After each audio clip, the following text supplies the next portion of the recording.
Okay, the Do you also can. have the screen protector for that one? Okay, we have it. Free? Okay, free for you. Yeah, nice. I will buy next month. Next month. គឺការឲ្យ unbox ជាមួយប្រភេទ RG Ally X ទាំងអស់គ្នាដែលជា spec ធំមែនតើ 24G មួយទេពេលនេះយកទៅលេងហ្គេមក៏បានឬមួយក៏យកទៅប្រើជាមួយប្រភេទ Word Excel ក៏បានដូចគ្នាយើងមើលទាំងអស់គ្នាពេលនេះមានការធានារយៈពេល2ឆ្នាំតម្លៃត្រឹមតែ$849តែប៉ុណ្ណោះជាប្រភេទដែលបានក្រុមហ៊ុន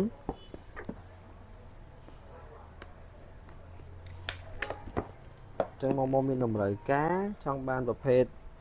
gaming handheld អាចតាក់ទងមកក្នុង page Becky ដែលយើងបានមានតម្លៃពិសេសជូននិងមានការធានាត្រឹមត្រូវបាទស្អាតមែនតើបងខ្មៅអរគុណ